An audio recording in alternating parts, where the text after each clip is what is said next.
পূজা, রাখি, নীলা, শতাব্দী, তোমাদেরকে আমি একটা কথা বলবো বলে ভাবছি। হ্যাঁ বলো না, তুমি কি বলতে চাইছো আমাদের? হ্যাঁ বলো। আমি তোমাদের যে কথাটা বলতে চাইছি সেটা সবাই মনোযোগ দিয়ে শুনবে, কেমন? নিশ্চয়ই লতাদি, আমরা তোমার কথা অবশ্যই মনোযোগ দিয়ে শুনবো। বলো না, তুমি কি বলতে চাইছো? দিদার এইভাবে আকস্মিকভাবে খুন হয়ে যাওয়ার পর আমরা 5 বোন ভীষণ শোকগ্রস্ত হয়েছি। কিন্তু জীবন তো আর থেমে থাকবে না। দিদা আমাদের যেইভাবে ছোট্ট থেকে বড় করেছে, লালন পালন করেছে, কোনো দিনও কিছুর অভাব থাকতে দেয়নি, তার জন্যে আমরা দিদার কাছে চিরকৃতজ্ঞ। লতা দিদি, তুমি এটা ঠিক কথা বলেছ। আমরা সবাই তোমার এই কথাতে একমত। সেই জন্য এই মুহূর্তে আমাদের জীবন নির্বাহ করার জন্যে আমাদের সকলকে মিলে মিশে একটা কাজ করতে হবে। লতা দিদি, কাজ করতে হবে বুঝলাম, কিন্তু কি কাজ করব বলো? আচ্ছা লতাদি, আমরা যদি কোনো খাবার হোটেলের ব্যবসা শুরু করি? হ্যাঁ, বুদ্ধিটা তোর খারাপ নয়, কিন্তু এতে অনেক টাকা পয়সা লাগবে, আর এই মুহূর্তে আমাদের কাছে তেমন কোনো টাকা পয়সা নেই। আচ্ছা, আমি একটা কথা বলি তোমাদের। বলো শতাব্দী। বলছিলাম কি, যে আমরা যদি ফুচকার ব্যবসা শুরু করি, মানে বাজারে ফুচকার দোকান দিয়ে শুরু করি, তাহলে কেমন হয়? আমার মনে হয় এতে খুব একটা টাকার দরকার হবে না।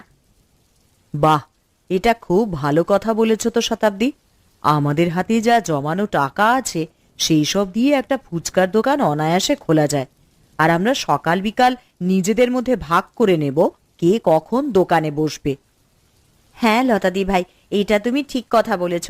আমরা নিজেদের মধ্যে আমাদের কাজগুলো ভাগ করে নেব, আর দিনের শেষে ফুচকা বেচে যা টাকা রোজগার হবে আমাদের নিজেদের মধ্যে ভাগ করে নেব। তাহলে সেটাই হোক। হ্যাঁ, আমরা সকলে মিলে ফুচকার দোকান দিয়েই বরং শুরু করি।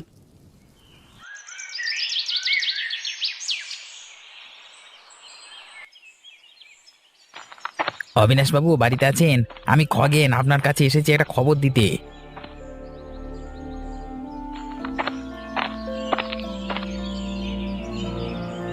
আরে খগেন, এসো এসো, বলো সকাল সকাল কি খবর দিতে এসেছো? ওই বুড়ির 5 জন নাতনি, মানে ওর বোনেরা মিলে একটা ফুচকার দোকান দিয়েছে, এবং সেই ফুচকার দোকানটি রমরম করে চলছে। তাই নাকি? ওই বুড়ি মরে যাওয়ার পর দেখি নাতনিদের মাথায় অনেক বুদ্ধি এসেছে। তো যে করি হোক, ছলে বলে কৌশলে ওই দোকানটাকে বন্ধ করতেই হবে। ঠিক বলেছেন অবিনাশ বাবু, তাই জন্যই তো আপনার সাথে পরামর্শ করতে এসেছি যে কি করে ওই বুড়ির 5 নাতনির দোকান তুলে দেওয়া যায়। আমি এসব ছোটখাটো ব্যাপার নিয়ে মাথা ঘামাতে চাই না। আমি জঙ্গলের কারবারটা নিয়েই বেশি আগ্রহী, তাই এই কাজটা তুমি করে নিও। আশা করি তুমি খুব ভালোভাবেই পারবে। সে তো আমি পারবই অবিনাশ বাবু।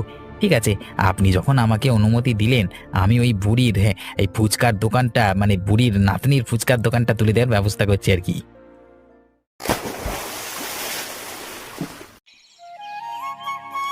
আরে লতা, তোমাদের ফুচকার দোকান কেমন চলছে? ভগবানের কৃপায় বেশ ভালোই চলছে আমাদের ফুচকার দোকান খগেনদা। তবে আমি শুনতে পেলাম তোমরা ফুচকাতে যে জলটি ব্যবহার করছো সেটা দূষিত। না না খগেনদা, কে বলেছে আপনাকে আমরা ফুচকাতে দূষিত জল ব্যবহার করছি? বাহ বাহ, এখন ফুচকার দোকান দিয়ে 2 পয়সা হাতে পেয়ে ধরাকে সরা জ্ঞান করেছো না? আপনার কোথাও যেন একটা ভুল হয়েছে। হ্যাঁ, আমি ঠিকই বলছি, নইলে সত্য কথা শোনবার পরে এভাবে আমার মুখে মুখে তর্ক করতে না। আমরা যদি দূষিত জল ফুচকাতে ব্যবহার করতাম, তাহলে গ্রামের লোকেরা এই বিষয় নিয়ে নিশ্চয়ই নালিশ করতো আমাদের কাছে। মোটেও না, আমি কিছুই ভুল করিনি। আমি যেটা দেখতে পেয়েছি সেটাই বলছি।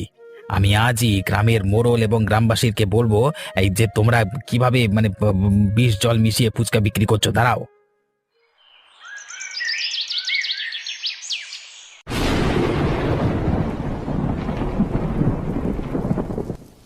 রাখি, নীলা, শতাব্দী, আমি আর পূজা মিলে তোমাদেরকে আজকে আমাদের ফুচকার দোকানে ঘটে যাওয়া ঘটনার কথাটা বলি। আমাদের ফুচকার দোকানে কি ঘটনা ঘটেছে লতাদি? ওই যে খগেনদা আছেন না, এসব করছে লোকটা। ঠিক বলেছিস বোন, সময় আসলেই লোকটাকে একটা শিক্ষা দিতে হবে। আমাদের সবাইকে খুব সচেতন হয়ে দোকানটাকে সামলাতে হবে। আমি তোমাদের একটাই অনুরোধ করব যে কারো কোনো কথা শুনে উত্তেজিত হয়েও না, শান্ত হয়ে নিজের মনে নিজের কাজটুকুনি করো।